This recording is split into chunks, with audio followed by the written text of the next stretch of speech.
Hey guys, tonight we're going somewhere most history books only give you a couple of blurry pages about long before cities, before kings, before even the idea of breakfast cereal was a thing. You're stepping straight into the age when your ancestors walked through landscapes that were basically one giant survival obstacle course. The air smells raw, smoky in patches, damp with dew, and tinged with the scent of something large that passed by in the dark. The grass is taller than you in places, swaying and whispering in the wind, and the trees loom overhead like silent watchers. Out here, there are no roads, no streetlights, and the only map is the one you carry in your head. Also, you probably won't survive this. Just saying. So, before you get comfortable, take a moment to like the video and subscribe, but only if you genuinely enjoy what I do here. Post your location and the local time in the comments. I love seeing where you're listening from. Now, dim the lights, maybe turn on a fan for that soft background hum, and let's ease into tonight's journey together. You feel the cold bite of dawn before you even open your eyes. Your bed is a patch of earth softened by a mat of reeds and dried grass, and your blanket is the fur of an animal that, thankfully, you didn't have to wrestle yourself. Above, the pale sky is just starting to warm with color, streaked pink and orange like a giant hand dragged paint across it. The world out here wakes slowly but watchfully. Birds calling from treetops, the rustle of small creatures in the undergrowth, and far away, a sound you can't quite place. Could be wind, could be teeth. Best not to linger on that. The tribe moves with the rhythm of the land. No one needs a calendar. The seasons are written in the temperature of the soil, in the height of the rivers, in which flowers bloom and which bugs are swarming. Historians still argue whether early tribes could predict the weather or if they were just extremely good at reading subtle cues. But either way, you'll take those odds over a modern weather app that changes its mind every 2 hours. You head out barefoot, the earth cool and slightly damp under your soles. The smell of smoke from the camp's fire still clings to your hair. Every step crunches through last night's fallen leaves, and you can hear your breath in the quiet. If you look closely, you notice the tracks, some human, some animal, scattered like a puzzle across the dirt. The human ones you recognize instantly, your people. The others are less reassuring. There's a certain quiet awareness in this life. Every sound, every shadow matters. Your ears are tuned to catch the difference between wind rattling leaves and something moving deliberately through them. You keep your eyes moving, scanning for movement, shape, or color that doesn't quite fit. That stick lying across the path? Maybe it's just a stick.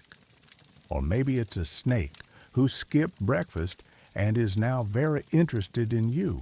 Your group is small, maybe 30 or 40 people, because the land can only support so many mouths. Everyone has their role, though there's flexibility.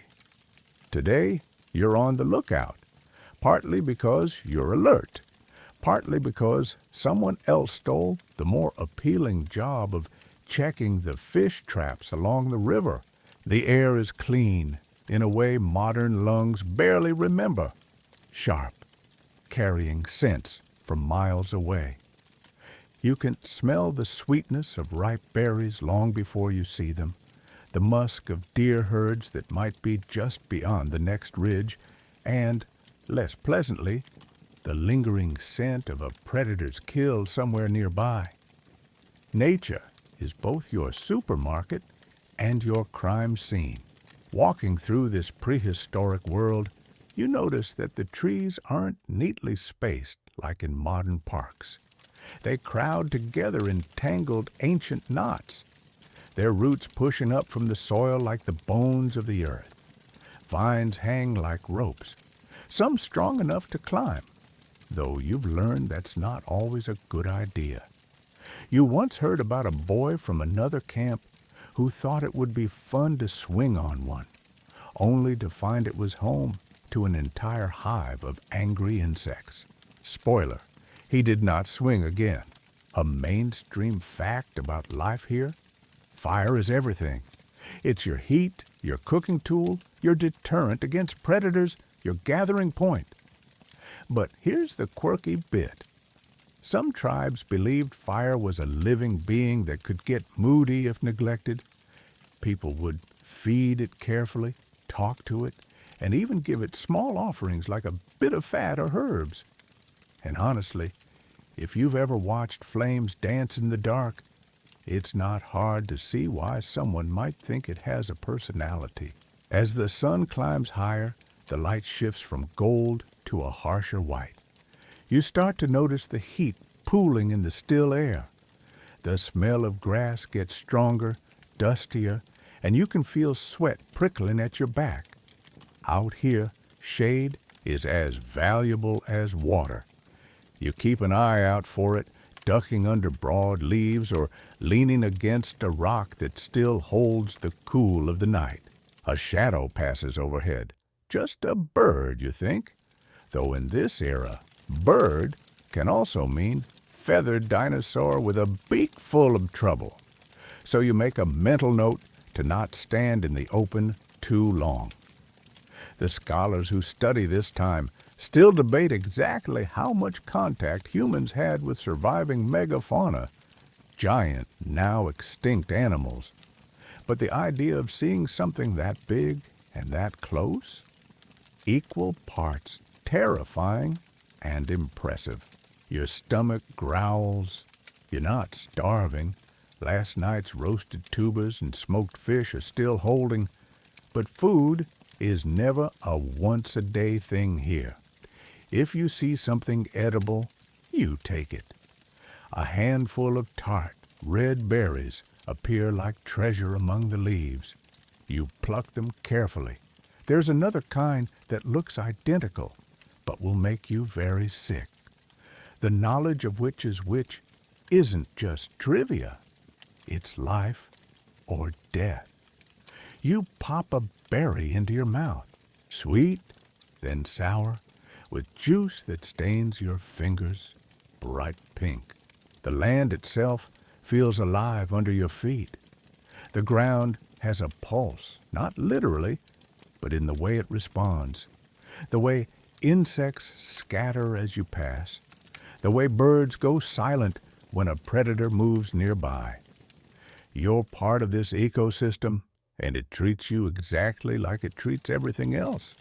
Survive if you can. Somewhere far off, you hear a shout, one of your hunters signaling. It's not panic, more like, "Hey, come look at this." You jog toward the sound, the air rushing past your ears, the rhythm of your breath syncing with your stride. As you crest a ridge, you see them. 3 figures crouched over something on the ground. It's a set of tracks, deeper than a deer's, wider than a wolf's. Everyone leans in, trading theories. The prints are fresh, less than an hour old. You can see where the claws dug in slightly, maybe from the animal turning suddenly. The debate goes on for a bit. Hunt it or avoid it? One hunter grins and says, "If it's big enough to make tracks like that, it's big enough to feed us for days." Another points out that it's also big enough to make tracks on your spine. Eventually, they decide to follow it, but carefully, staying downwind, keeping the noise to a minimum.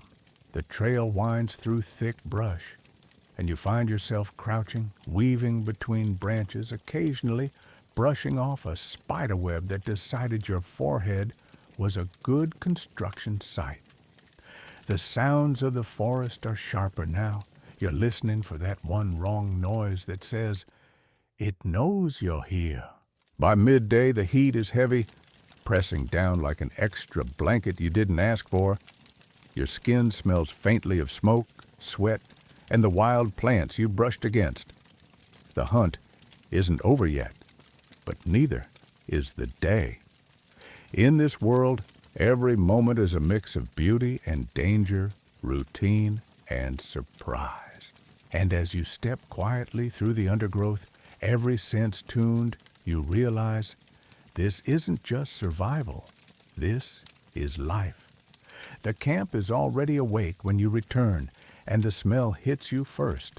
Smoke curling lazily from the central fire, mingled with the earthy scent of damp hides laid out to dry. People move in a slow but purposeful rhythm, each one sliding into their morning task like stones in a familiar riverbed. The older women tend to the fire, coaxing the embers into bright orange life, while the men who stayed behind last night sharpened stone blades against flat river rocks. Children hover nearby, pretending to help, but mostly sneaking bits of roasted root from a bark bowl. You stretch your back, feeling the faint pull in your shoulders from the crouch tracking earlier. Morning in the camp is less about relaxation and more about setting the stage for the day's survival. The light is still gentle, the shadows long, and it's one of the few times when everyone's in roughly the same place. It's the tribal equivalent of a modern family breakfast, except your table is a circle of packed dirt.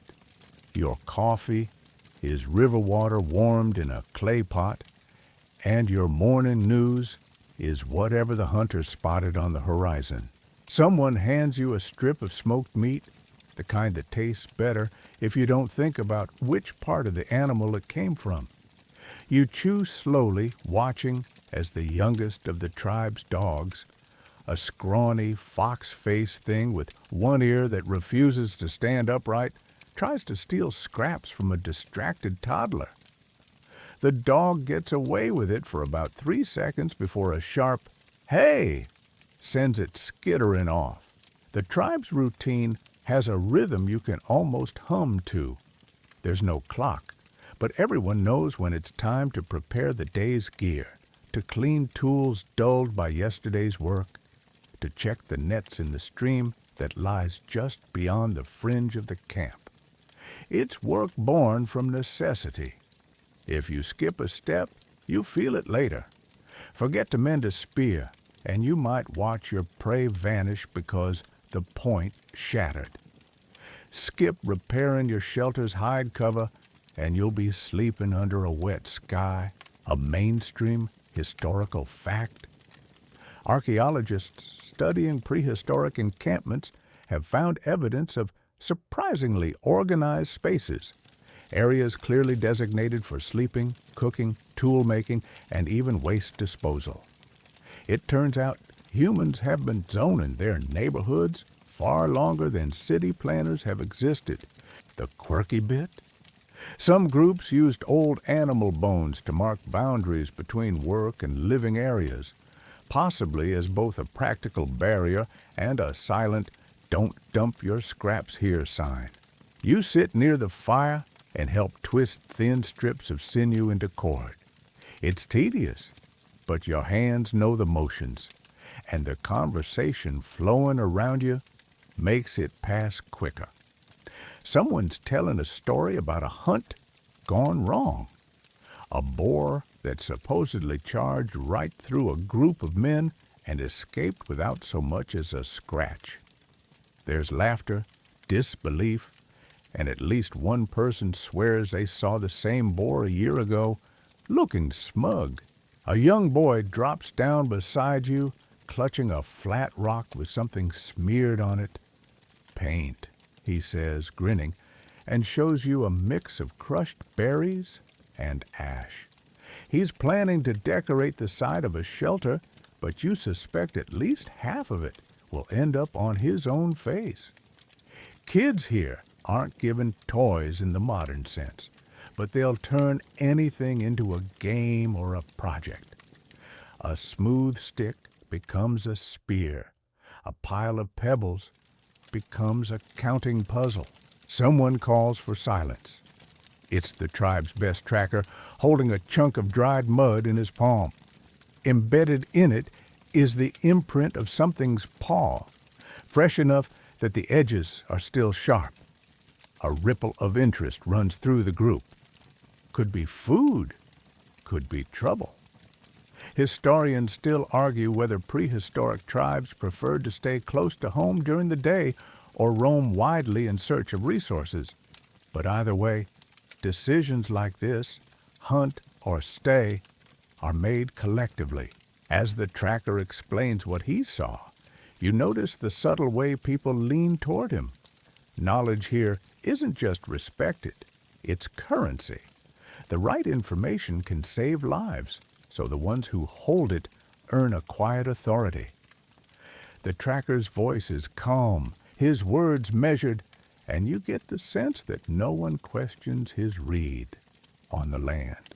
The discussion drifts toward hunting parties and foraging routes.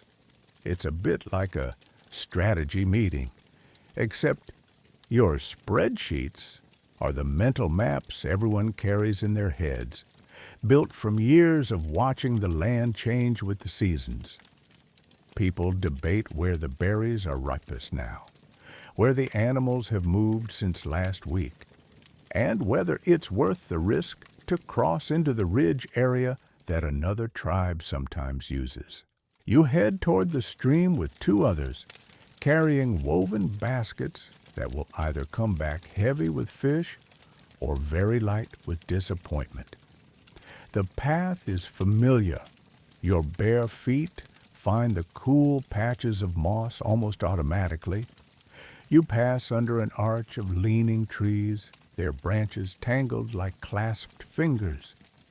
A thin mist still hangs over the water, catching the morning light in a way that makes it look like silver smoke drifting downstream. At the bank, you check the nets. The first one holds 3 small fish, wriggling weakly. They'll be smoked later for storage. The second net is empty, but the third surprises you. Something larger, thrashing enough to send ripples toward the opposite bank. You and the others haul it in together, water streaming off your arms.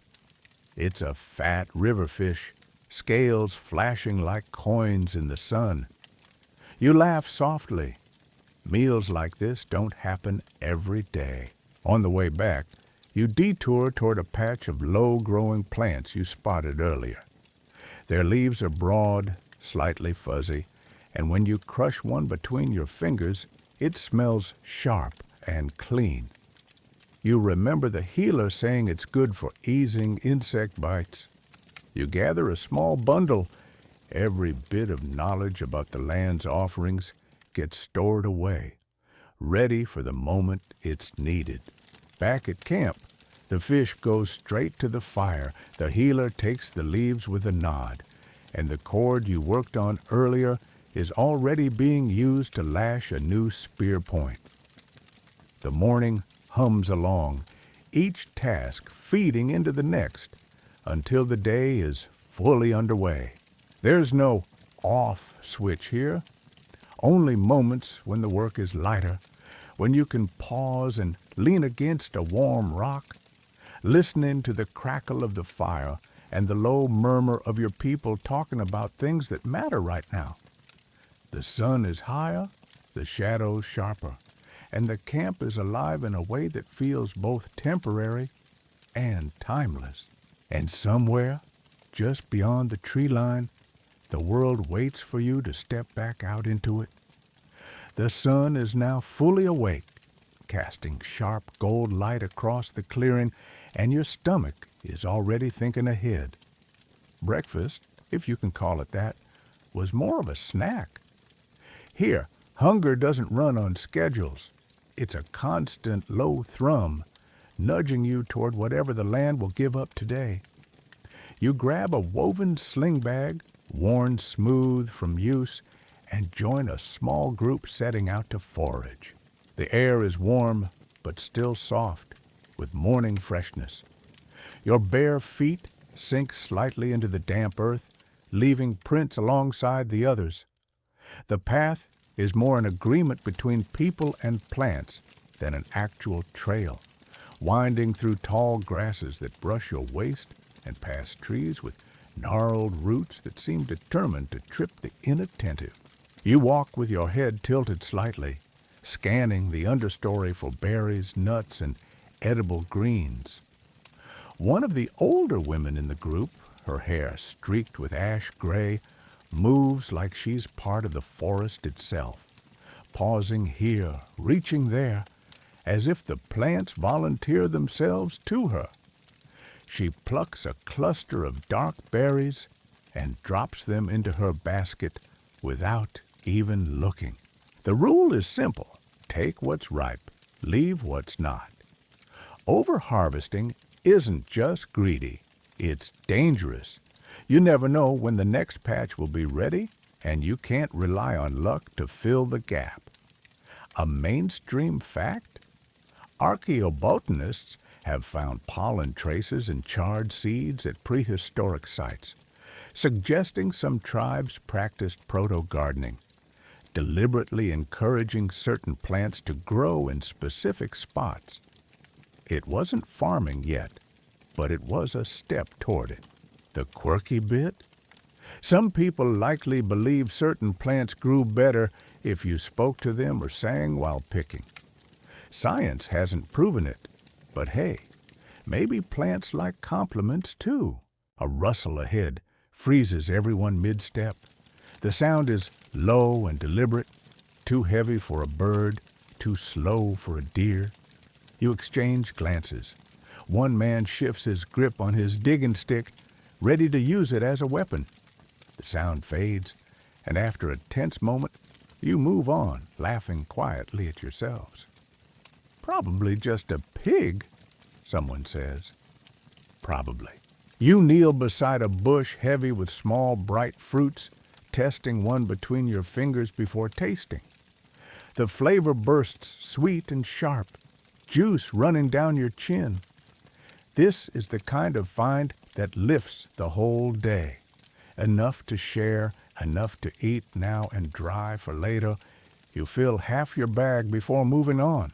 By late morning, you reach a low, marshy area where the ground squelches underfoot.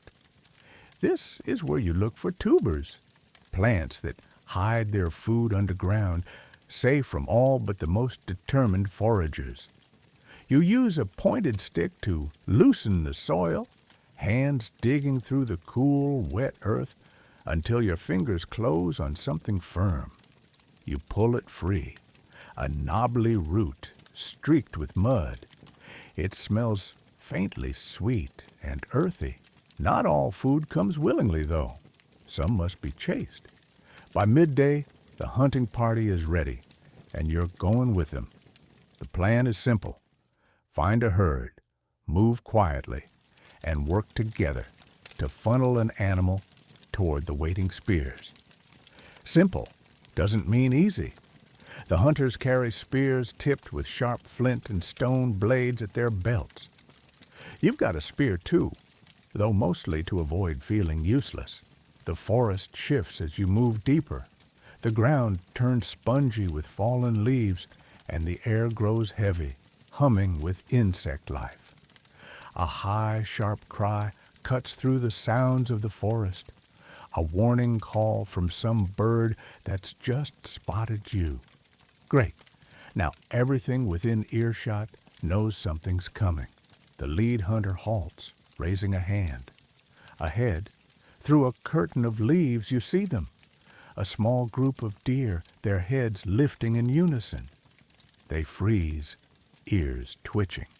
One flicks its tail. Then, in a blur of motion, they're gone. Hooves pounding into the distance. You move quickly, fanning out in a loose arc to track them. It's not a sprint, but a game of patience. You follow the signs: crushed grass, a snapped twig, a faint smell on the air. Historians still argue whether early humans hunted mostly by persistence, chasing prey until it collapsed from exhaustion, or by quick ambushes. In this thick forest, you suspect persistence might win. Sweat slicks your skin and your breath comes heavier. Somewhere ahead, a crack of wood. One deer has made the mistake of trying to dodge into denser growth. The hunters close in, moving like a single organism. You hear the rush of movement, the sharp thud of a spear striking something solid, and then the sound of struggling hooves fading to stillness. It's over quickly. The deer lies still, its eyes already glassy. There's no celebration, just a quiet, practical air. The hunters work fast, bleeding the animal and wrapping it in hide strips for carrying. Nothing will be wasted. The meat will feed the group for days. The hide will become clothing or shelter, and the bones will be shaped into tools. You help with the carrying, the weight, pressing into your shoulders as you retrace your steps toward camp. The smell of blood is strong, and you stay alert. Other predators know what that scent means. The path seems longer on the way back, but when the clearing finally comes into view, people rise to meet you, their voices lifting in relief and thanks. By the time the sun begins to lean toward afternoon, the foragers have returned too, baskets heavy with roots, berries, and greens. The camp buzzes with activity. Meat is being cut and smoked, tubers are being roasted in the embers, and someone's already chewing on a strip of liver for strength. You're too tired to think about where that tradition came from, but you chew anyway. The day's haul is a reminder. Survival isn't just about luck, it's about skill, patience, and knowing when to risk the chase. And maybe, just maybe, it's about coming home to the smell of roasting food after a long, hot hunt. The afternoon sun slants across the camp, lighting up the work in progress. Fresh meat is hanging from a makeshift rack over a smoky fire. Berries are spread on woven mats to dry, and the rhythmic clink of stone on stone rings out from where a few people are shaping tools. You wander toward them, drawn by the almost hypnotic sound. One man is crouched with a chunk of flint in his left hand and a rounded hammerstone in his right. With each controlled strike, thin flakes chip away, leaving behind a sharp, gleaming edge. You watch his fingers work, steady, deliberate, never rushing. One wrong hit, and the flint could split uselessly, wasting hours of work. He notices you watching and smirks, as if to say, "Sure, it looks easy until you try it." Beside him, another person is smoothing a length of bone. This one will become a spear point, fine-tipped for piercing hides. The process is slow. Scrape, rinse, scrape again. The bone dust sticks to their skin, leaving pale smudges. You think about how in this world there's no such thing as waste. When an animal is taken, its flesh feeds you, its hide warms you, its bones hunt for you, and sometimes even its sinew stitches your clothing. You kneel to try your own hand at flint knapping. The first few strikes feel awkward, like your arms are working against you. The hammerstone glances off, barely shaving the surface. The toolmaker chuckles softly and adjusts your grip, guiding your thumb to just the right spot. This time, a thin shard pops off cleanly, its edge sharp enough to slice a reed. You can't help but grin. A mainstream fact? Archaeologists have found that certain prehistoric tools, like the hand axe, were made with such consistent skill over thousands of years that their shape barely changed. The quirky part? Some researchers think certain beautiful but impractical tools might have been prestige pieces, meant more to show off a maker's skill or attract a mate than for daily use. Kind of like the prehistoric version of buying an expensive sports car you never actually drive. Nearby, a fire crackles under a small clay pot, its surface etched with simple patterns. The pot is filled with water and stones heated in the fire, a technique for cooking when your container can't go directly into the flames. The water steams, releasing the herbal scent of wild greens and tubers. Someone stirs it with a stick, testing the softness of the roots. You're reminded that even without metal or electricity, people here have a toolkit for nearly every problem.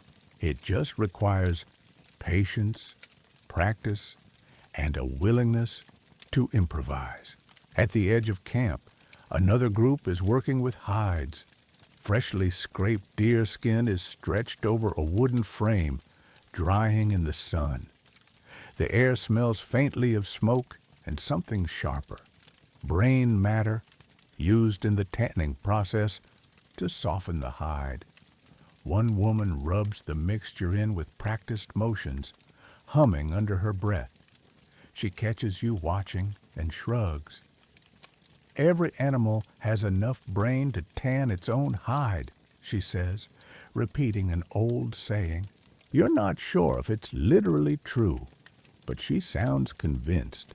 Tool making isn't only about weapons. You see delicate needles carved from bone, used for sewing hides into clothes. You see small scrapers that can clean a skin in minutes, and digging sticks shaped to pry roots from hard-packed earth. There's a strange satisfaction in knowing that almost everything you touch here was made by someone you know, by hands you've sat beside at the fire. The heat of the day begins to press down harder, so you move into the shade, where two young boys are twisting fibers into rope. They're using strands from a plant you gathered yesterday, rolling them on their thighs until they bind into a sturdy cord. One of them grins and says it's for a trap, though whether for animals or for tripping his older sister, you can't quite tell. You join them, helping to twist the fibers evenly. The rope is surprisingly strong for something so simple, thick enough to lash together a shelter frame or tie down a hide covering. Historians still debate when rope making began, but without it, so much of this life would fall apart. Literally. By late afternoon, the tool makers are starting to pack away their work. Finished blades are tucked into leather pouches, spear shafts are leaned against a rack, and bone needles are slid carefully into small woven cases. The air smells different now, cooler, tinged with the promise of evening. The sun has softened, shadows stretching long across the clearing. Someone hands you one of the flint blades you helped shape earlier. The edge catches the light, sharp and confident. It's not just a tool. It's a piece of the day's effort, a quiet reminder that every skill you learn here might save you later. And as you tuck it into your belt, you realize you're carrying more than stone. You're carrying the hours of someone's patience, the quiet knowledge of hands that have shaped edges for decades, and a little of your own sweat from learning the craft. The forest hums just beyond the camp's edge, waiting for you to step back into it. Armed now, not just with a weapon, but with the skill to make one again when you need it. The air cools a little as the sun dips lower, and the shadows in camp grow long enough to stretch past the shelters. This is the time of day when people settle into the slower, quieter work, or drift toward each other in small groups to talk, laugh, and sometimes bicker. You wander toward the central fire, where a cluster of people are weaving cord and scraping hides. A few children sprawl on the dirt nearby, playing a game with small carved bones, tossing and catching them in a rhythm you can't quite follow. The sound of the bones clicking together mixes with a low murmur of conversation. Life here isn't just about hunting and making tools. It's held together by the web of relationships that run through the tribe. There's the elder who sits by the fire most of the day, telling stories about hunts from decades ago. His voice is low and gravelly, but when he laughs, it's sharp and bright. People still seek his advice before making big decisions, even though his knees gave up on him years ago. Then there's the middle-aged woman everyone jokingly calls the hawk. She's quick to notice anything out of place, whether it's a missing bundle of berries or someone sneaking off when there's still work to do. Some say she knows everyone's secrets before they do themselves. You've learned that if she asks, "Where were you just now?" it's best to answer honestly because she already knows. Roles aren't rigid here, but they're clear enough. The strongest hunters aren't always the leaders. Sometimes it's the person who can calm an argument before it turns ugly, or the one who can remember exactly where to find water when the streams dry up. Everyone's worth is tied to what they bring to the group, and that includes keeping the peace. A mainstream fact?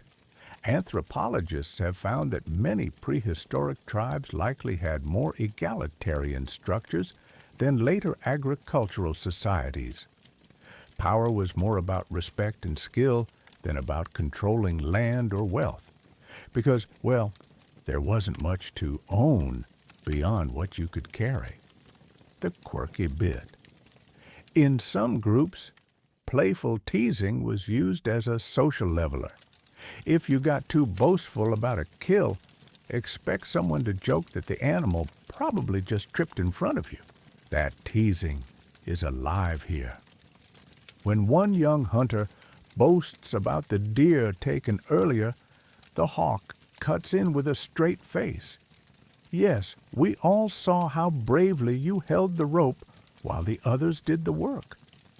Laughter ripples around the fire, and the hunter takes it in stride, grinning.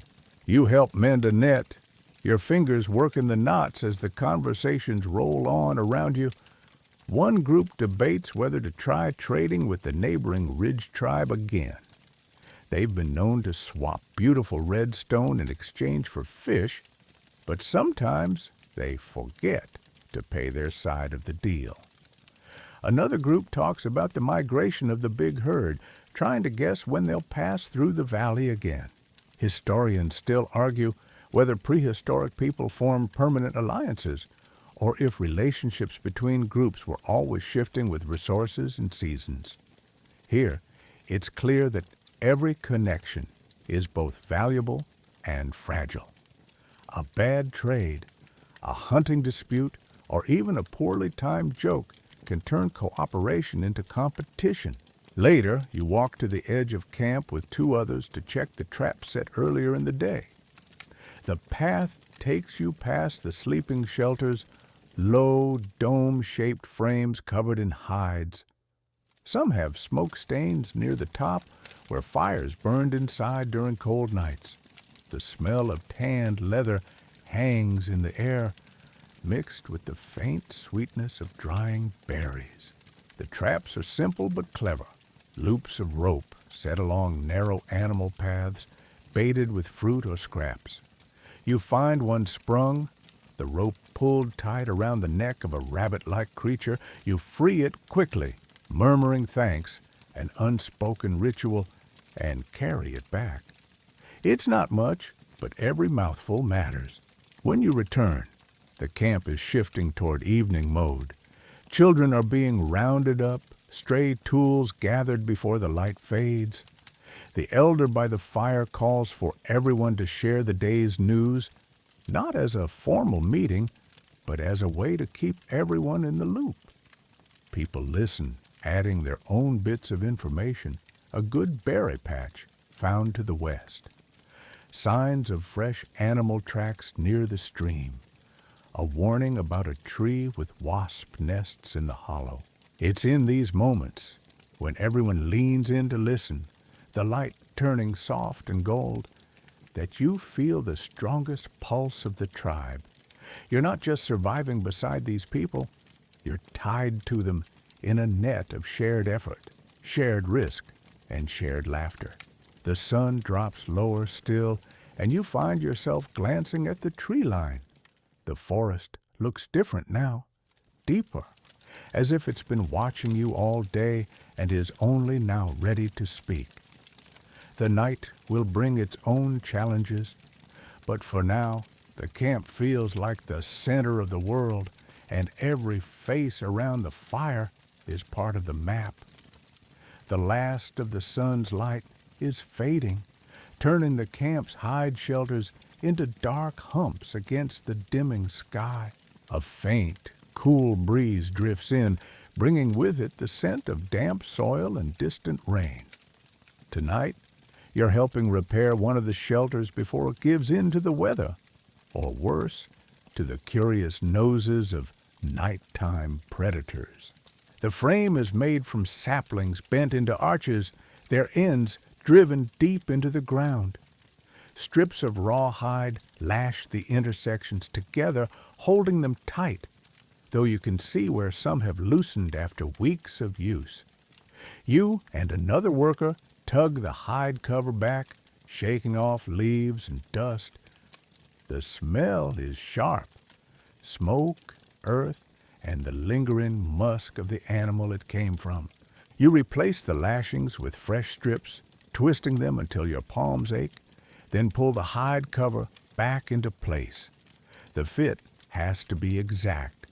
Too loose and cold air sneaks in. Too tight, and the hide will crack when it dries. The person working beside you hums softly, the kind of low, repetitive tune people here slip into when their hands are busy. A mainstream fact? Archaeological finds show that prehistoric shelters ranged from mammoth bone structures in the Ice Age steppes to pit houses dug partly into the earth for insulation. The quirky part? Some shelters had decorative touches, arrangements of bones or shells, possibly to mark territory or just for the sheer pleasure of making home look nice.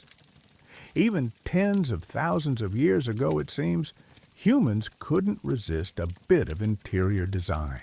Once your repairs are done, you crawl inside to check the work. The space is low. You can sit, but not stand. The floor is covered in woven mats layered with dried grass for insulation.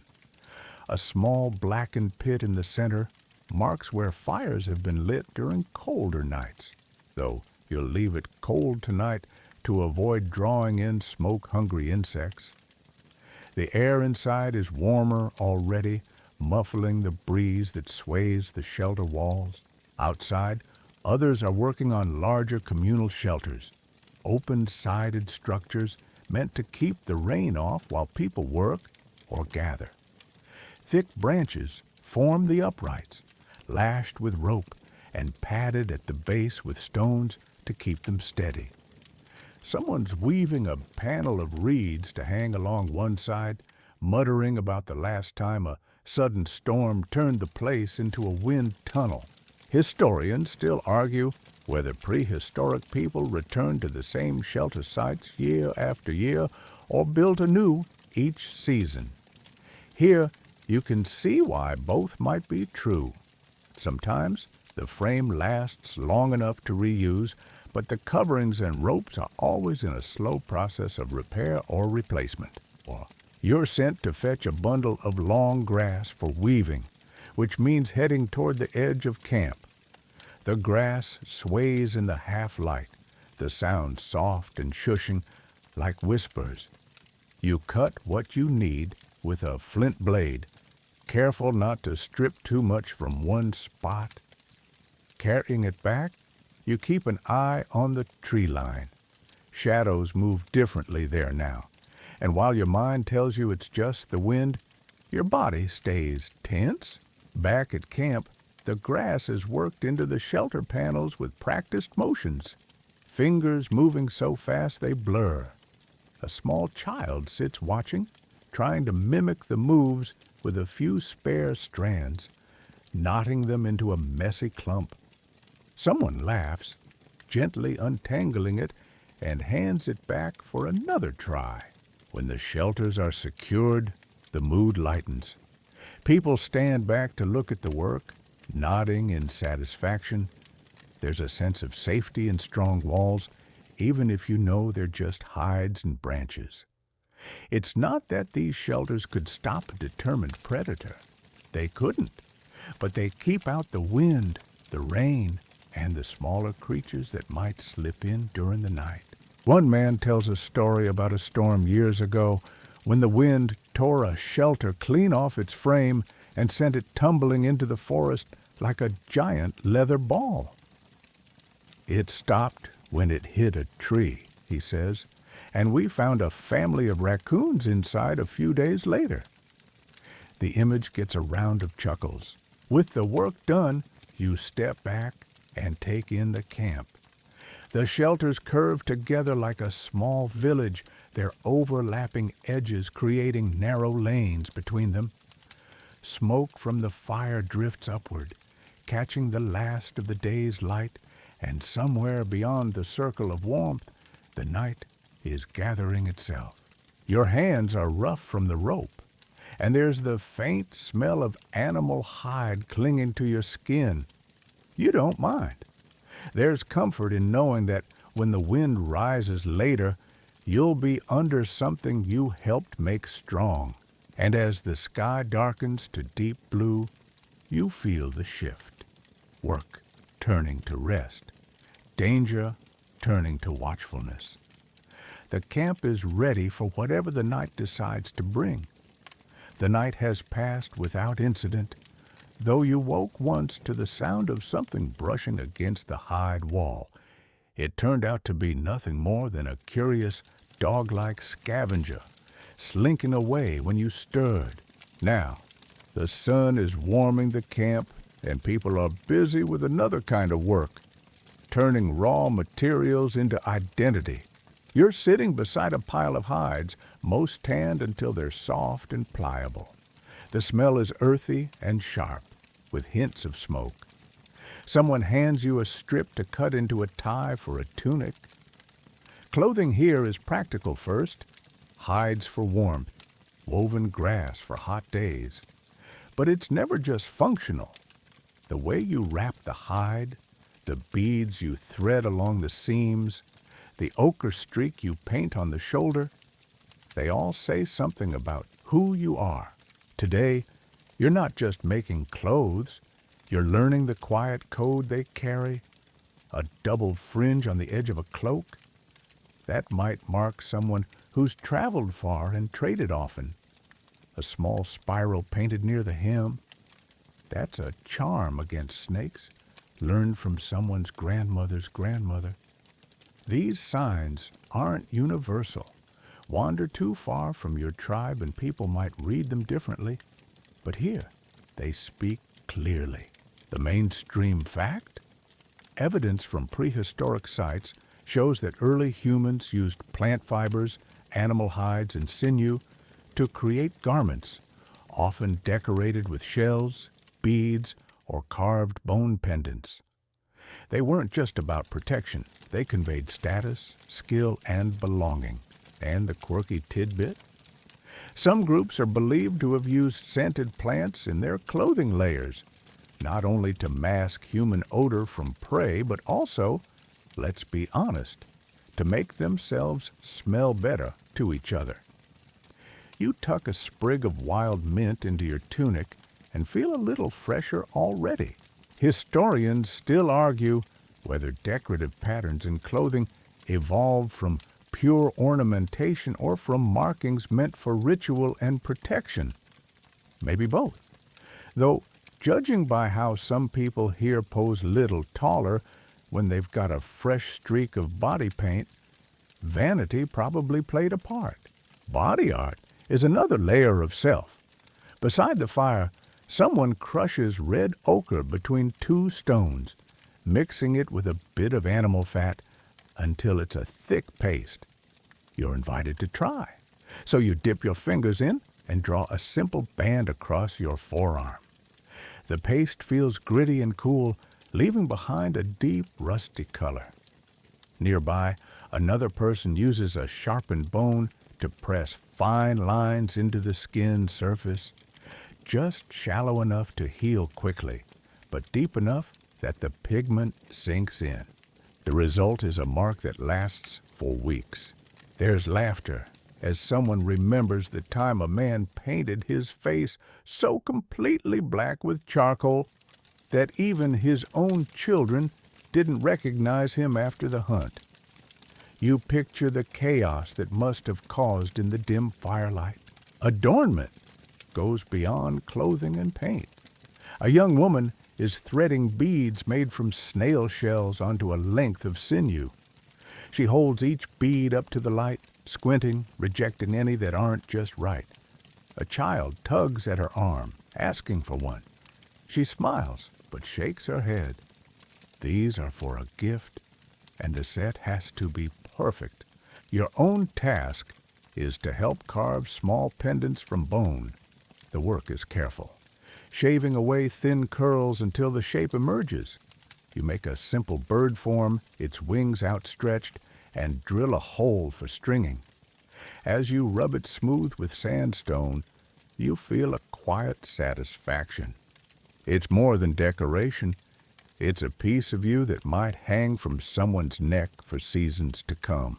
The group breaks for a shared meal of roasted roots and dried meat, the kind you can eat with one hand while keeping your tools in the other.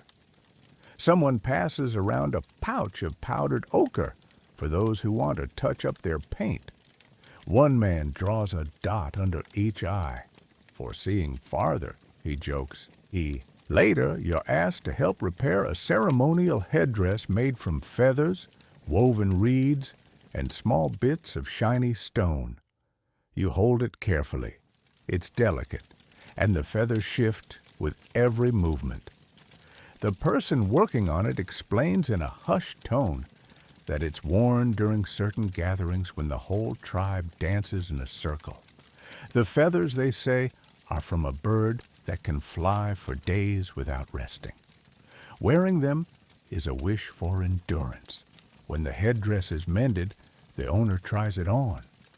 Even in the bright daylight, it has a strange power.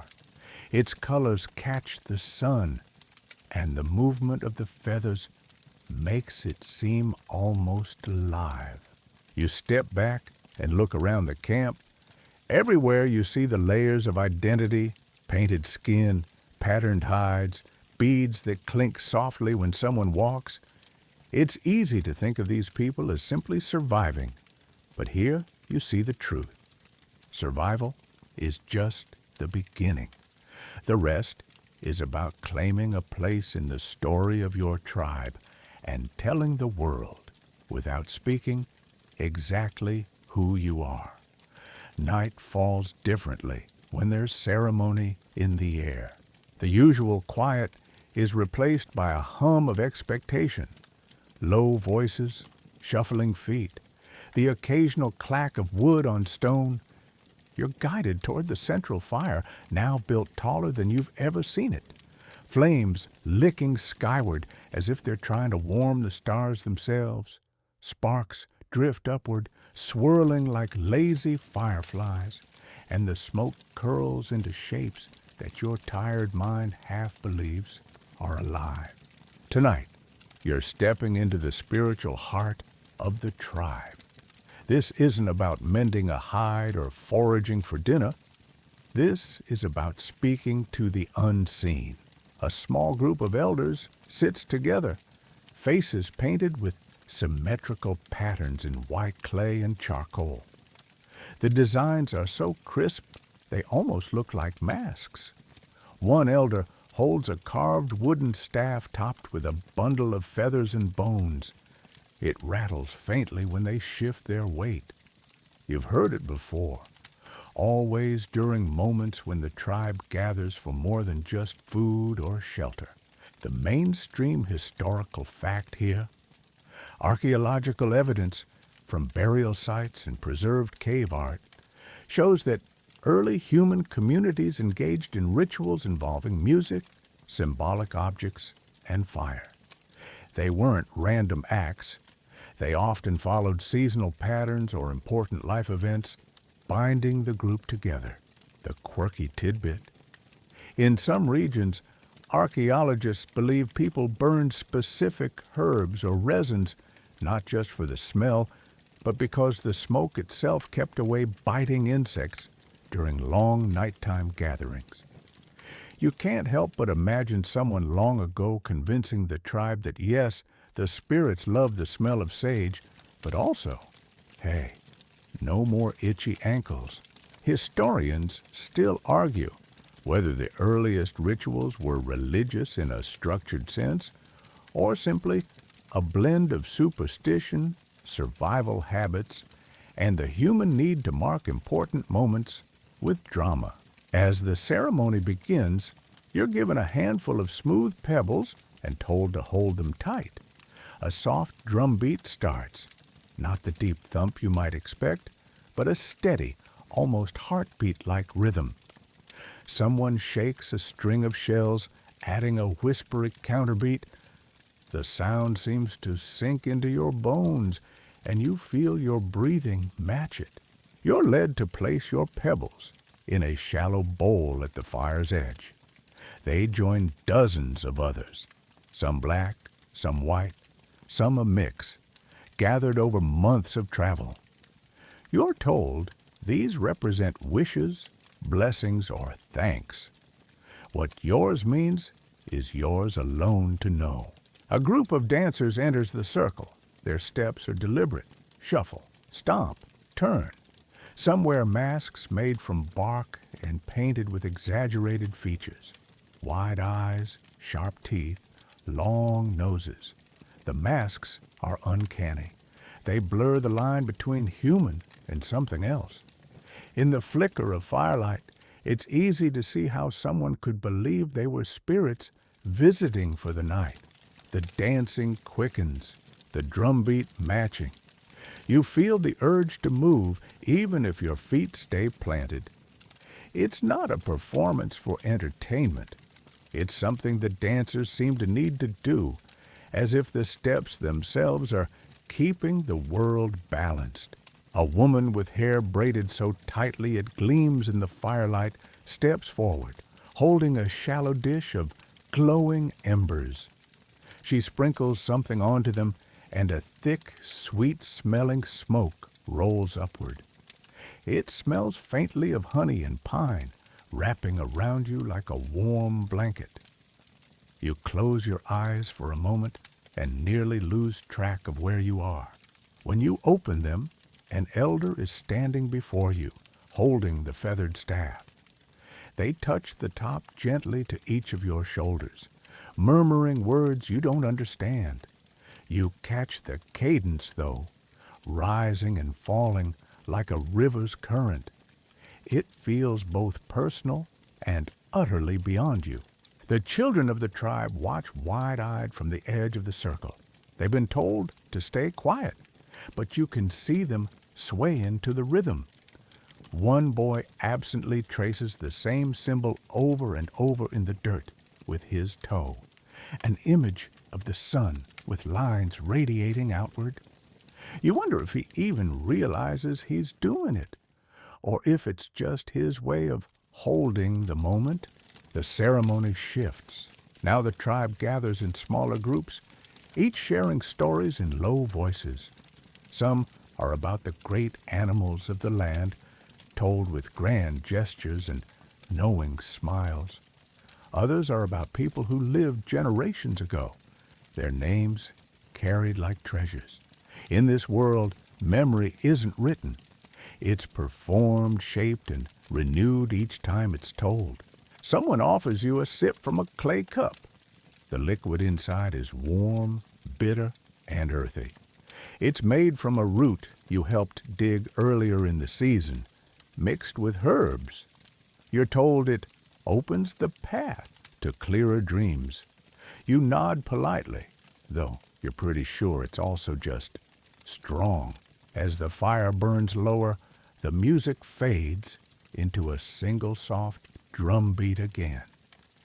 People drift away in twos and threes, some still humming. The embers glow, and the bowl of pebbles remains at the fire's edge, now holding your small contribution among the others. You leave the circle with the faint scent of pine still in your hair, the steady beat still in your chest, and the curious feeling that, whether or not the spirits truly came tonight, you've been part of something that mattered.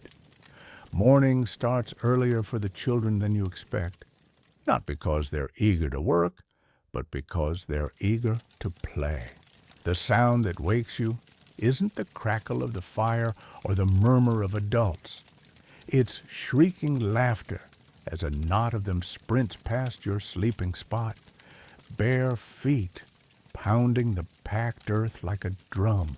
One little girl carries a stick bent into a half circle. Another chases her with something that looks suspiciously like one of yesterday's digging tools. There's no malice, just the kind of chaotic energy you remember from modern playgrounds.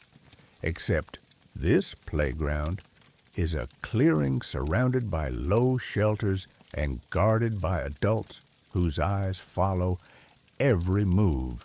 You rub the sleep from your eyes and watch. At first it looks like they're just chasing each other at random. Then you notice patterns, pauses where one child tags another with the stick, shouts of triumph when a circle is completed around someone, and the way they avoid the older children who watch but don't join. This is more than fun. It's training disguised as chaos, the mainstream historical fact.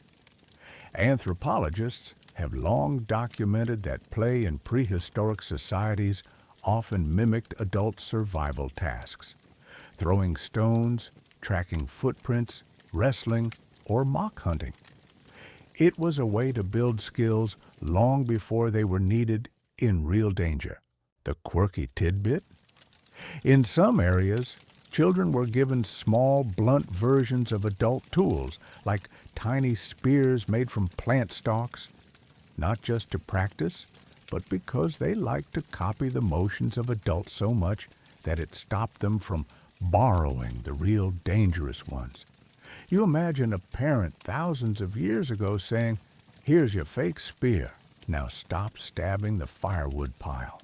Historians still argue whether prehistoric child-rearing was hands-off by modern standards, letting kids roam freely, or whether there were invisible boundaries constantly reinforced through subtle signals and watchful eyes. An older boy notices you watching and grins, tossing you a palm-sized ball of knotted grass. You barely catch it before it unravels a bit in your hands. The other children are quick to close in, forming a loose circle. Without a word, the game shifts. Now, it's a passing challenge. The goal apparently being to keep the ball moving without letting it touch the ground. Every time it drops, there's a chorus of dramatic groans as if the world has ended. Then someone scoops it up and starts again. As the sun climbs higher, the tone changes. Younger children are called by their parents or older siblings to help, a term that seems to mean anything from fetching water to sorting edible roots from poisonous ones. At first glance, it looks like work interrupting play, but after a while, you notice the overlap. A boy carries a small woven basket in a race against another child doing the same, each giggling as they dodge around adults. A girl grinding seeds into meal hums a tune you realize is the same rhythm the women use when pounding grain. It's work, but also pattern, music, and repetition.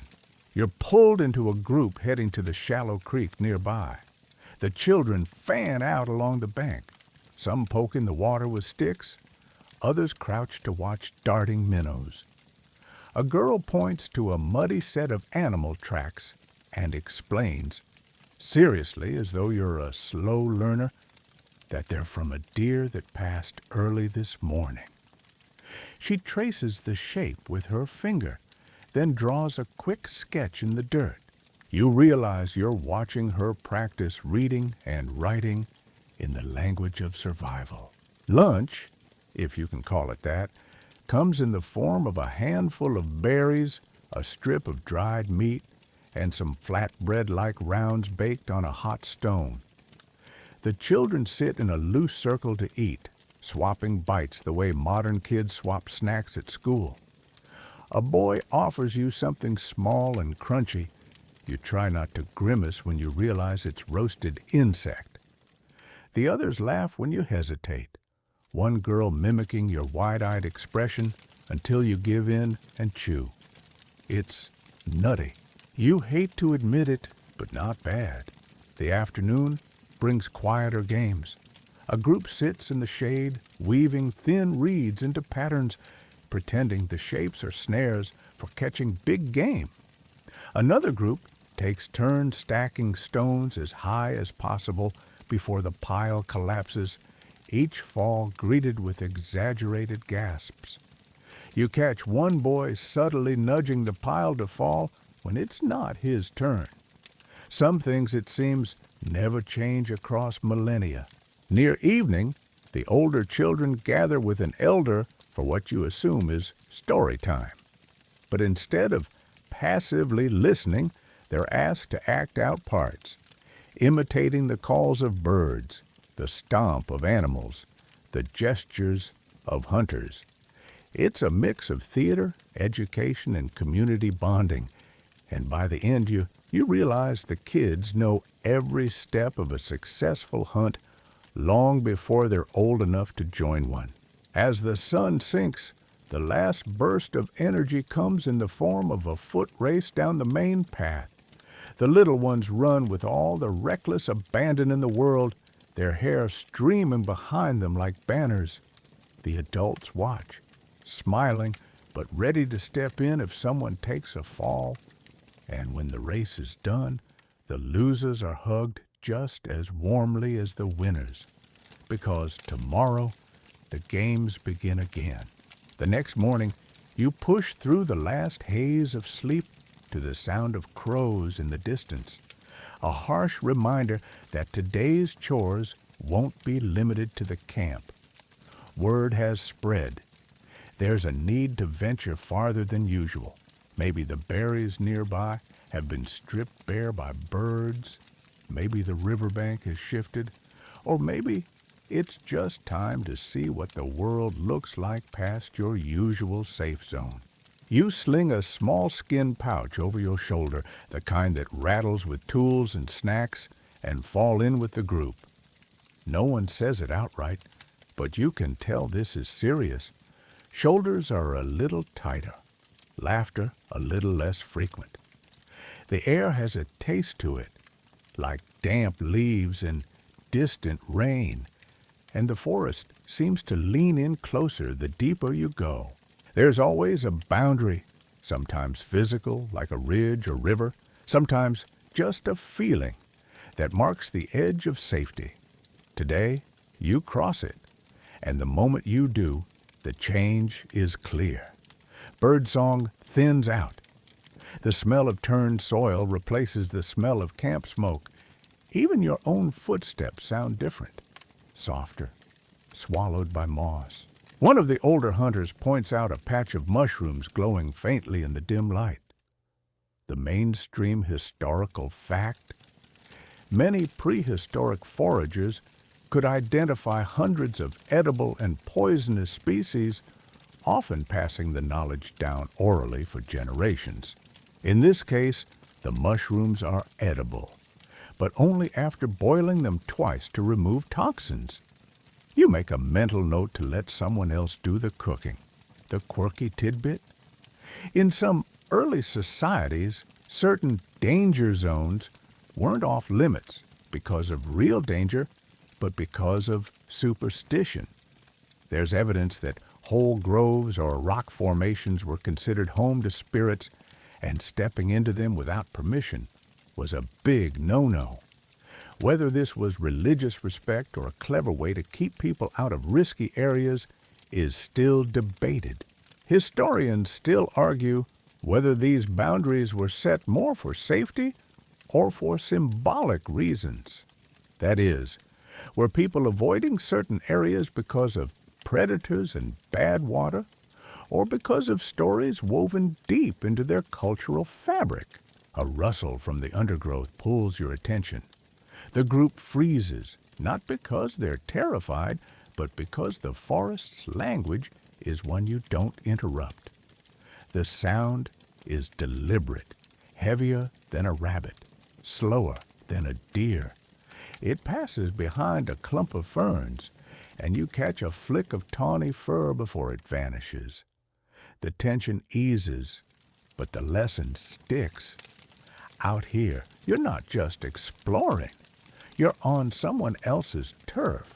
The path winds toward a rocky outcrop, and suddenly the air is cooler, damper. Water trickles from cracks in the stone, feeding a shallow pool at the base. One woman kneels to fill a skin, but another tests the water first by dipping her fingers in and tasting just a drop. You ask why, and she explains with a shrug. Sometimes clear water hides sickness. You can't help but think about your kitchen faucet back home, with its filters and treatment plants. Here, survival is a matter of your own senses and experience. Farther along, the trees thin and reveal an open patch. A meadow, blooming with yellow flowers that hum faintly with bees. The group spreads out, some collecting nectar-rich blooms, others digging for edible tubers.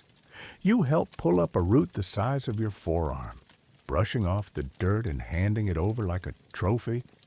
It's a quiet victory, but the smiles it earns feel real.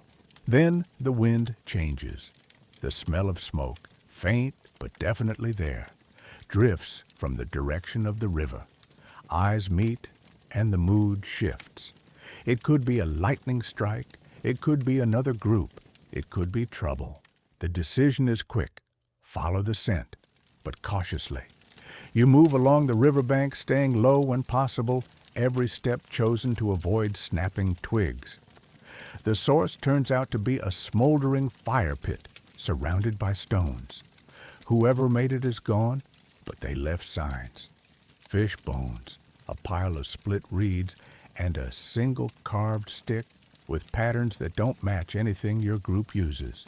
There's a low murmur of conversation. The older hunter kneels, tracing the carving with one finger. It's not a threat exactly, but it's a reminder. This isn't empty land.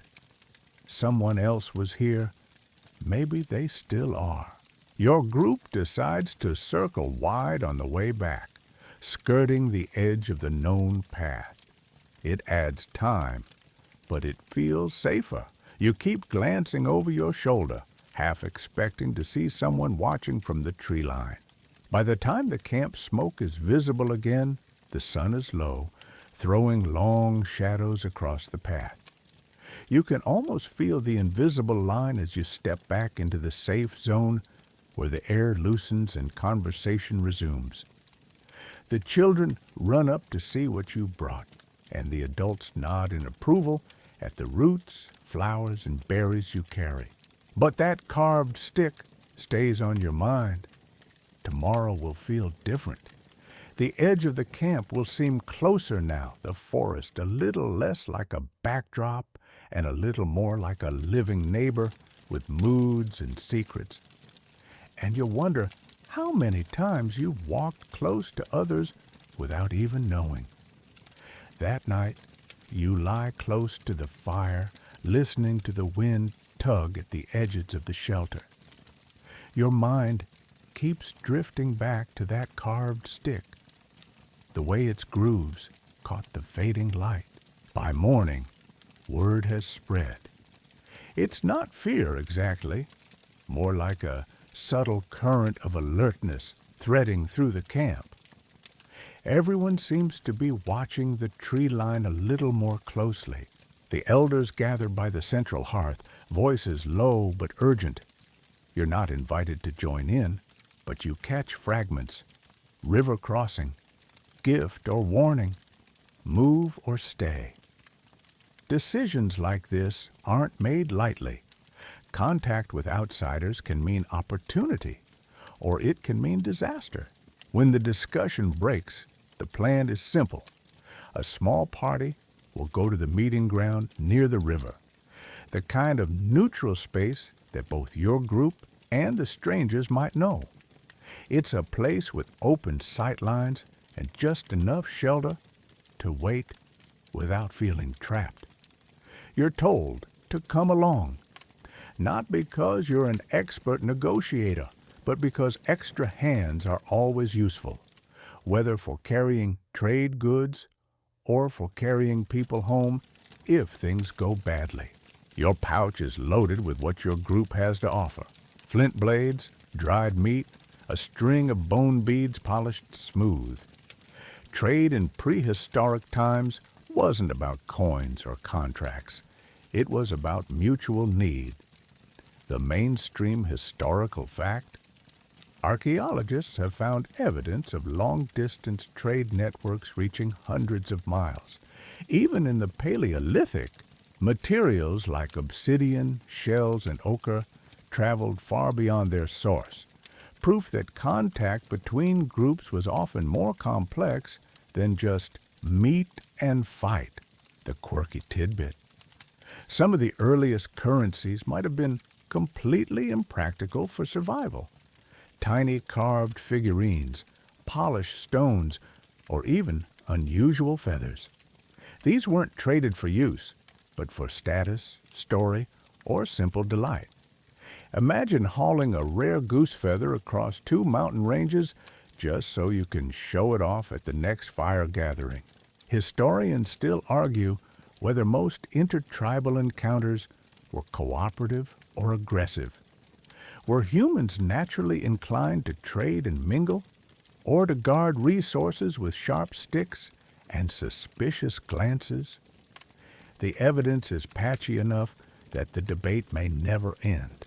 The walk to the meeting ground is quiet. The river sounds louder today, swollen from recent rain, the current pulling hard. The air smells fresh, but there's also a faint musk. Animal? Smoke? You can't be sure. At the edge of the clearing, your group sets out the goods in plain view, a universal sign of peaceful intent. Then you wait. Time passes. The clouds thin, and the sun spills across the riverbank. Finally, movement. 3 figures step from the trees on the far side. 2 carry long spears, the tips glinting faintly. The third holds nothing, but wears a necklace of shelled discs that click together softly as they move. Your leader raises an open palm, then slowly lowers it, pointing toward the goods. The strangers pause, exchange glances, then approach with measured steps. You can feel the tension in the air, but no one makes any sudden moves. They inspect the flint blades, turning them in the light, tapping the edges with fingernails. One examines the bone beads closely, nodding slightly. In return, they lay down their own offerings. A small pouch of black, glassy stone. Obsidian? You've only seen it once before. Several bundles of dried herbs with a sharp, almost citrus smell, and a carved wooden tube sealed with pitch. You reach for the tube, but your leader gestures for patience. In trade, touching something too soon can be a sign of greed or disrespect. Instead, the groups step back, leaving space for silent agreement. One of the strangers breaks the pause by tasting a piece of the dried meat chewing thoughtfully, then nodding. Goods are exchanged without a single shared word. The objects themselves carry the message. Here is what I value. Here is what I am willing to give. It's only after they're gone, fading into the trees, that you're allowed to open the carved tube.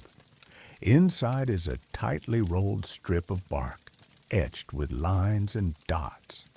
It's not writing, not exactly, but it might be a map, or a record, or something you don't yet understand. Back at camp, everyone crowds around the obsidian.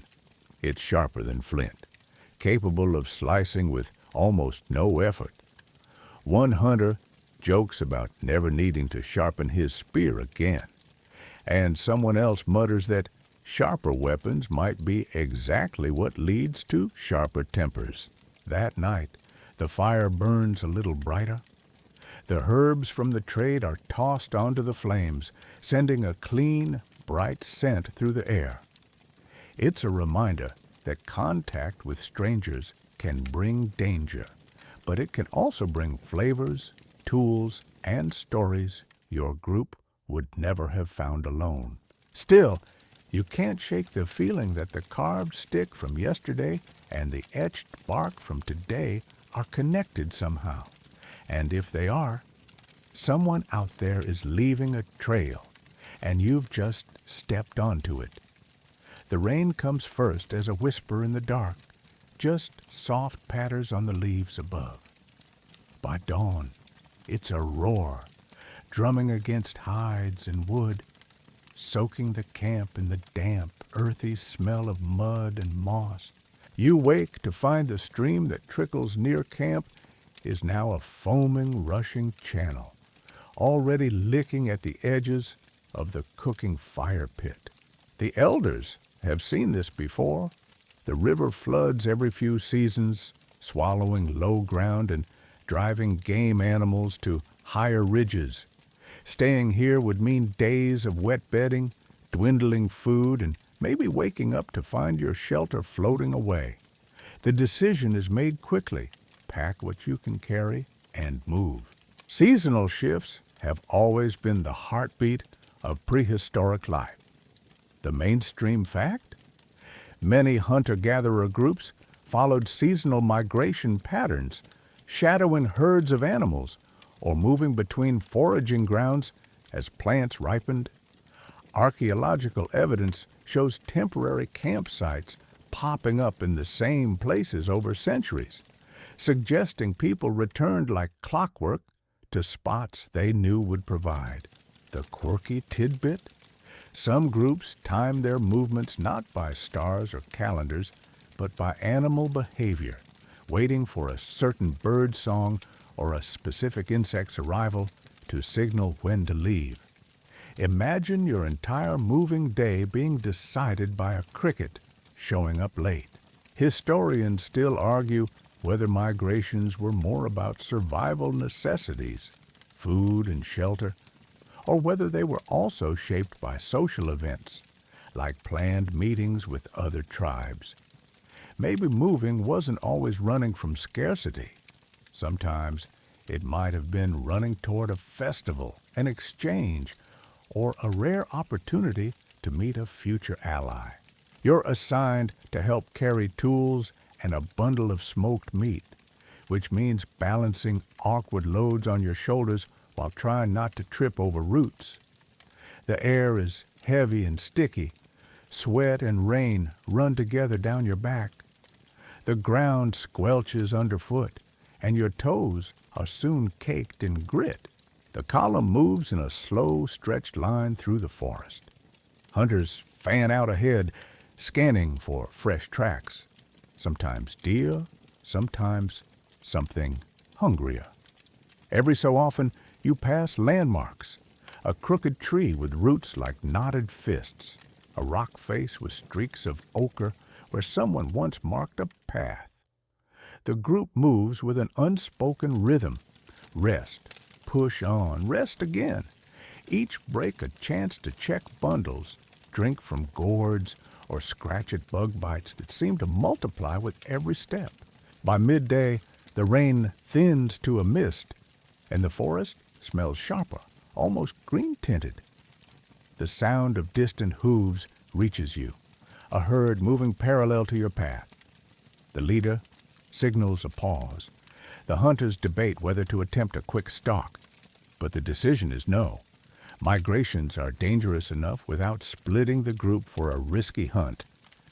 The animals will still be moving later. There will be other chances. Toward evening, the trees open to a slope overlooking a broad valley.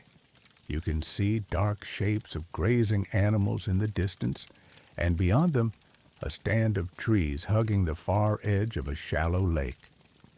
The plan is to circle wide and camp near that lake, where water is plentiful and fish might be caught in woven traps. When you finally reach the lake, the light is fading.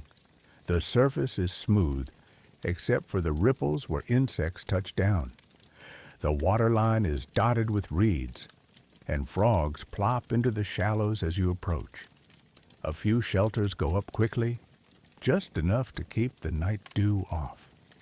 A fire is coaxed to life from damp wood, sending a thin column of smoke into the dark.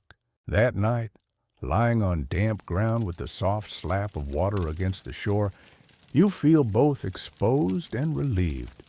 The old camp is already being reclaimed by floodwater, but here, for now, the tribe has space, food, and a fresh horizon. You also have the knowledge that, before long, you'll pack up again, because in this world, nothing stays still for long. Morning comes with a damp chill that clings to your bones. You wake to a thin layer of fog rolling over the lake, muting the world into a soft gray. Somewhere in the reeds, a heron gives a throaty croak before lifting off with slow, deliberate wing beats. You can already hear the quiet murmurs of the tribe, voices low so as not to scare off whatever fish might be drawn to the shore.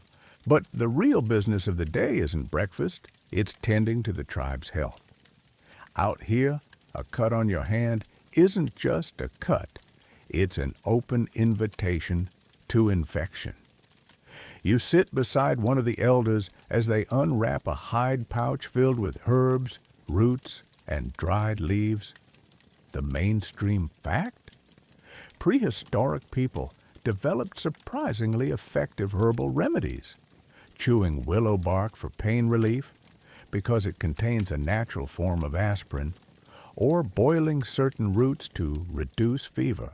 These weren't lucky guesses.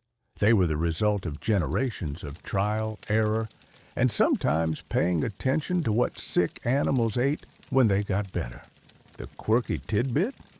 Some tribes used crocodile dung mixed with plant oils as a kind of sunscreen and insect repellent. You'd think someone would have vetoed that idea early on, but apparently it worked well enough to stick around in a few hot, swampy regions. And yes, you can't stop thinking about how they figured that out in the first place. Historians still argue whether prehistoric medical knowledge was purely empirical, based on observed cause and effect, or whether it was deeply entwined with spiritual belief. Was a fever treated with herbs because the plant had medicinal compounds, or because it was thought to carry the blessing of a protective spirit? The answer might be both, and for the people living it, the distinction probably didn't matter. You watch as a young hunter, limping slightly, sits down in front of the healer. Yesterday, he stepped wrong in the muddy ground and twisted his ankle. The healer examines it with fingers calloused from years of weaving baskets and setting traps, then nods and reaches for 2 straight sticks. They bind them with softened sinew to create a crude but effective splint. There's a certain elegance in the simplicity of it. No fuss, no extra steps, just what works. Nearby, another group tends to a woman coughing heavily.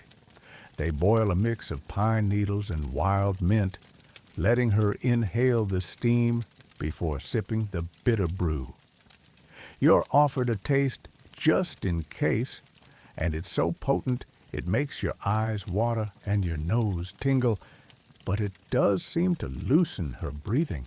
The lake itself becomes part of the healing routine.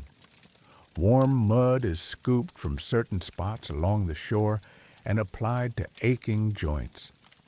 Others wade in up to their waists to let the cool water numb swelling and calm skin irritated by insect bites.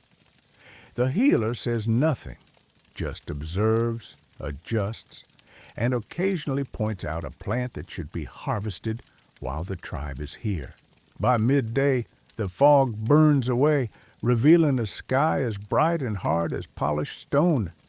Heat settles in, and with it comes the constant buzz of insects. You're given a smear of plant paste across your arms, a mix of crushed leaves, clay, and something that smells faintly of garlic.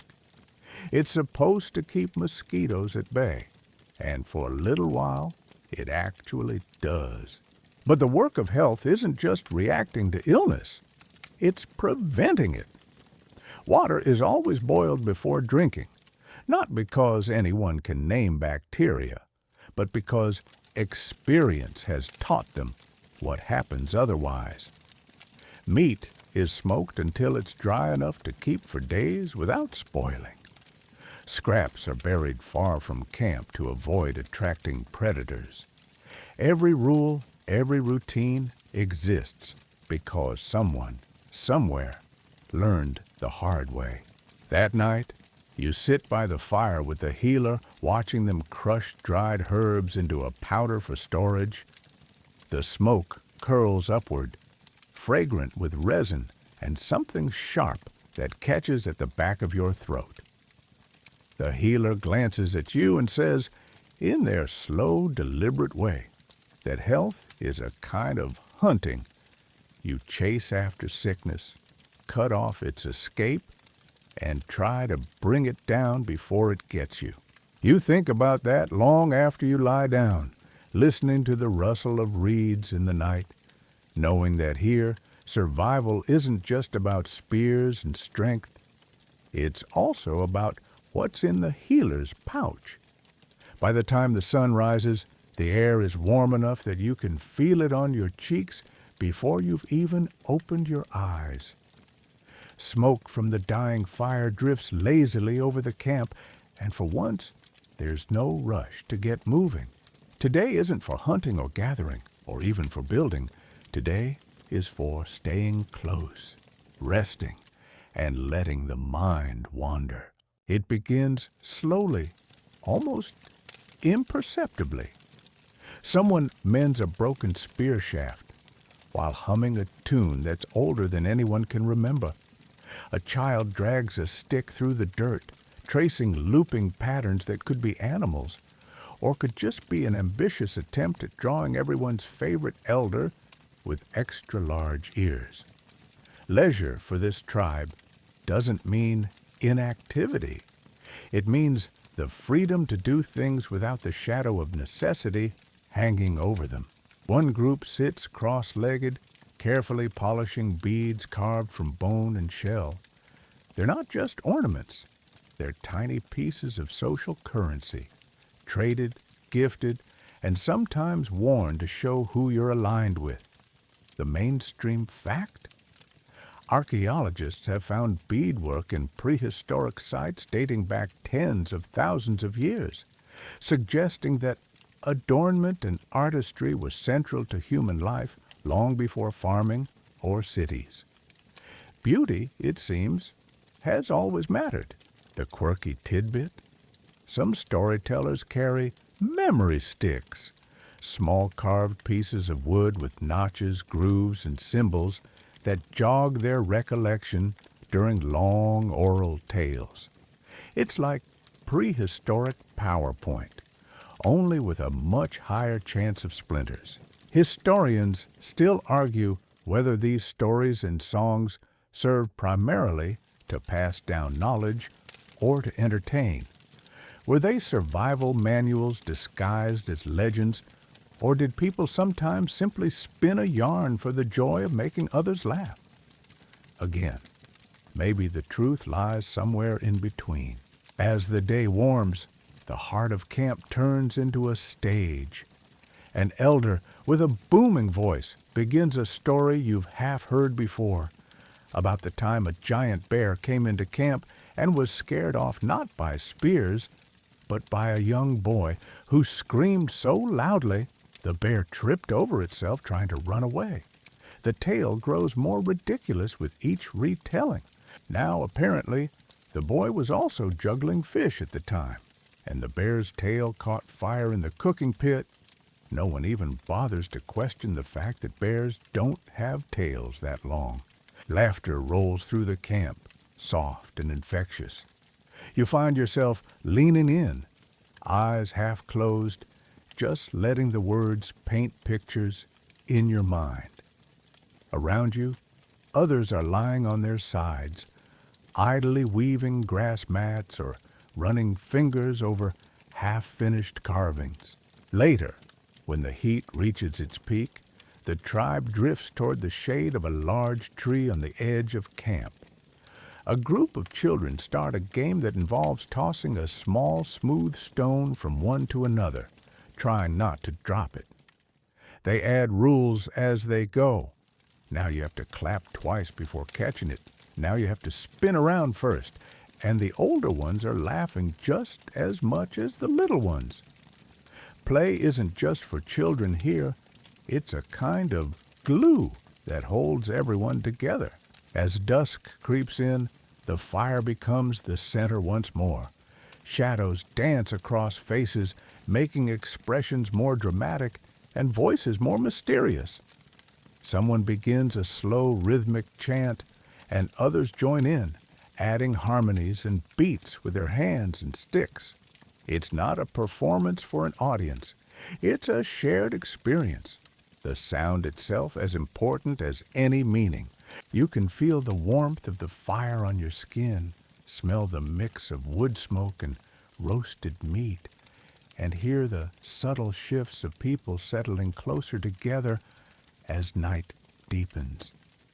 The elder with the booming voice returns, this time telling a story about how the stars came to be, how they're the glowing embers of campfires from the first people, tossed high into the sky so they could keep watch forever.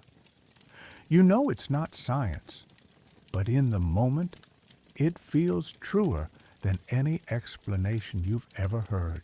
By the time the last log collapses into a bed of red coals, you're wrapped in the comfort of voices, smells, and the slow rhythm of breathing around you.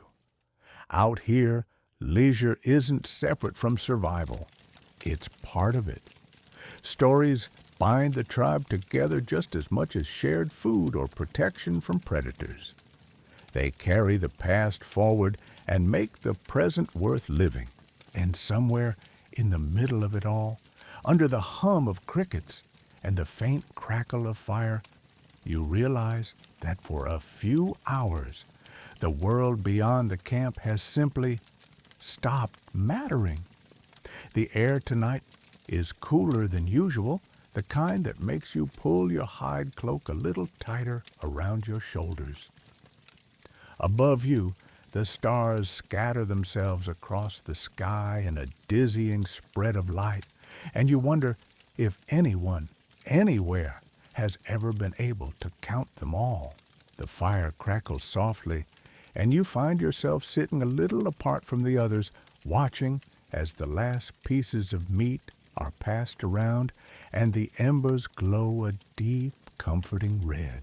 It's been a good season, and you can feel the subtle shift in the tribe's mood. Bellies are full more often than not. The hunting has been steady, and the weather, though unpredictable, has been kind enough to let the shelters stand without repair every other day. But lately, there have been whispers, rumors of strangers spotted along the river to the east, people carrying tools shaped in ways no one here has seen before. the mainstream historical fact? Archaeologists have long noted that in prehistoric times, the arrival of new tool designs often meant cultural exchange or cultural tension. A sharper spear point could be the sign of a new hunting technique or a new enemy. The quirky tidbit? Some prehistoric groups may have painted their tools with bright pigments, not for decoration, but to identify ownership. Imagine a whole line of spears propped against a tree, each with a different stripe or swirl of color, like the world's earliest sports team merchandise. Historians still argue whether the spread of innovation in prehistory was mostly through friendly trade or through, well, less friendly takeovers. Was progress shared or stolen? The truth is likely as messy as the mud on your boots. You notice a few hunters by the fire tonight aren't laughing as much as usual. They sit with their spears close, talking in low voices.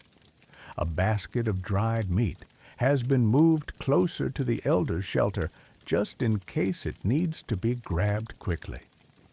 The younger members of the tribe seem blissfully unaware, still chasing each other in a slow, playful game that winds between the shelters. Days pass, and the signs grow clearer. Strange footprints are found near a water source, wider than yours, and with a different stride.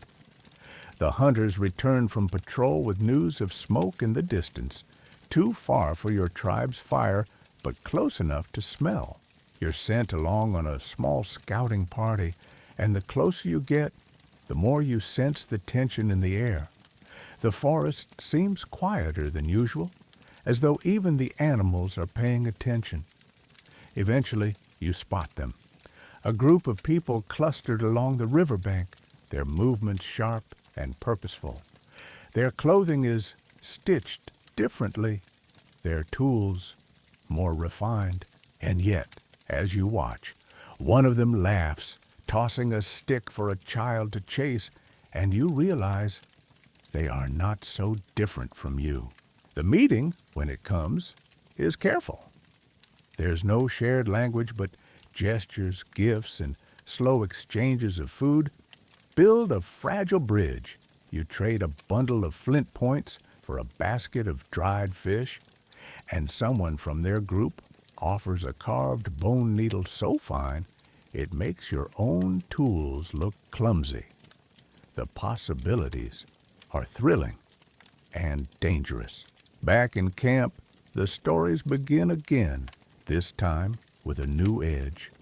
Some imagine alliances, others warn of trouble. Around the fire, you can feel the weight of change pressing in, not just in the air, but in the way people glance at each other when talk turns to the future. You lie down that night knowing that the world is bigger than you'd thought, that your tribe is part of something larger, a web of people, ideas, and possibilities stretching far beyond the horizon, and that tomorrow everything could be different. The fire is low now, just a cradle of coals glowing faintly in the darkness. The voices that once filled the night have quieted, replaced by the soft rhythm of sleep. Somewhere nearby, the river moves gently over its stones, a constant, steady song. The air smells faintly of smoke and earth, and the coolness on your skin feels like it's guiding you deeper into stillness. You let your gaze drift up to the stars again, the same stars your tribe has always known, the same ones your ancestors saw and your descendants will see. They seem patient, as if they've been waiting for you to notice how quietly they keep watch. The camp's breathing becomes your breathing, slow even, unhurried. You feel the ground beneath you holding you steady, the cloak around you holding in the warmth, the night holding you in its wide, gentle hands. Thoughts fade the way embers fade, glowing faintly before winking out. The dangers and changes of the day settle into the background, no louder than the whisper of wind through the grass. Here, in this moment, there is no need to decide what tomorrow will bring. There is no need to hold on to anything except the comfort of knowing you've made it through another day. Your eyes grow heavier, the world softer, the edges of your awareness melting into the night. Even the stars seem to dim a little, their light more tender now. And with the last flicker of the fire, you let yourself drift, the prehistoric night folding around you, carrying you into a deep and dreamless sleep.